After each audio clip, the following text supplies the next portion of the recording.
दुखुनांथाव खौरां थांनाय मैया हरनि समाव हाग्रानि मैदेरा फैनानै न' सिमफायना गालांजानाय बिबारि बसुमतारीनि नखराव अनसुंथाइ होफैदों। 14 नं चिरां दुवार ब्लक कमिटि इउपिपिएलनि दैदेनगिरिफ्रा चिरां जिल्ला रुनिखाता फरेस्ट रेन्जारनि सिङाव थानाय दागगारि हाथिसार ओनसोलनि 2 नं मैनागुरि गामिनि बिबारि बसुमतारीनि न'खौ थांनाय समबार मोनाबिलि आरो मंगलबार मोनाबिलियाव मैदेरजों सिमफायजानाय न'खौ दिनै नायगिदिं फैदों। 14 नं चिरां दुवार ब्लक कमिटि इउपिपिएलनि आफादगिरि बिरदाव मोसाहारि आरो लाइमोन गांखंनि नेहाथारि यादव दाहालजों लोगोसे दागगारि प्राइमारिनि माखासे दैदेनगिरिफ्रा नायगिदिं फैनानै रांनि अनसुंथाइ गथायनानै होयो। आफादगिरि बिरदाव मोसाहारिया बिबारि बसुमतारीनि थासारिखौ नुनानै 14 नं चिरां दुवार ब्लक कमिटि इउपिपिएलनि आफादगिरि बिरदाव मोसाहारिया फोरमायोदि थाबैनो बिनि राहाखौ लागोन होननानै खौरांगिरिनि गेजेरजों फोरमायो।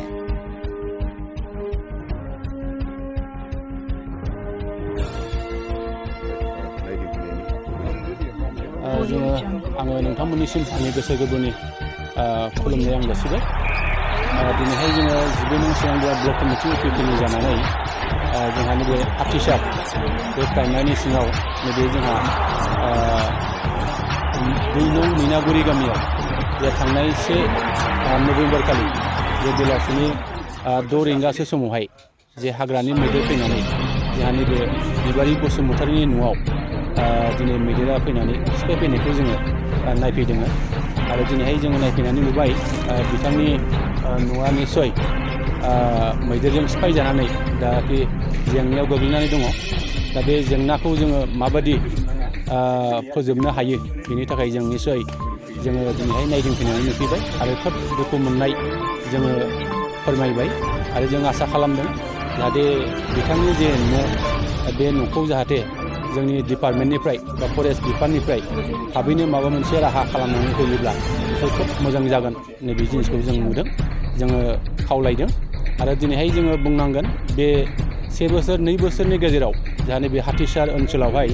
गासै 7 सुबुं बिथांमोना मैदेरनि जे आक्रमणआव बा मैदेरनि गाग्लोबनायाव बिथांमोना जिउ गोमानो गोनां जादों। दा जों बेखौ बुंनांगोन जोंहा 4 नं बनगाव गामिनि जोंहा लंकेश्वर बसुमतारी बिथाङा मैदेरनि बे गाग्लोबनायावनो बिथाङा जिउ गोमानो गोनां जादोंमोन आरो जोंहा 2 नं खाग्राबारि गामिनि जा एपिलास मुसाहारि बे एपिलास मुसाहारियाबो मैदेरनि गाग्लोबनायाव जिउ गोमानो गोनां जादोंमोन आरो जोंहा 2 नं फुलबारि गामिनि जोंहा चक्र बसुमतारी बिथाङाबो मैदेरनि गाग्लोबनायावनो जिउ गोमानो गोनां जादोंमोन आरो जोंहा दिनैहाय जों मोनबावदों देबादायि गामिनि जोंहा फरेस्ट मुसाहारि बिथाङाबो बे मैदेरनि गाग्लोबनायाव बे थांनाय 1 बोसोर 2 बोसोरनि गेजेराव बेबायदि जोङो भुगिनांनाय बा जिउ गोमानांनाय बेखिनिखौ जों मोन्दों आरो जोङो दिनैहाय बुंनो हायो जे बेबायदि हाग्रानि मैदेर फैनानै बे ओनसोलाव गासै 9थासो बेबायदि न'खरा मैदेरनि गाग्लोबनायाव सिलिंखार जानाय बेखिनिखौ जों मोननो हादों।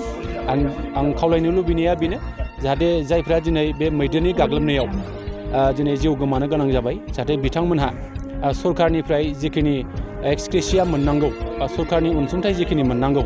बेखौ मोनाखै होननानै जों खोनादों आरो बे मोनाखै माब्ला जाहाथे थाबैनो सरकारनिफ्राय बेखिनि अनसुंथाइखौ जाहाथे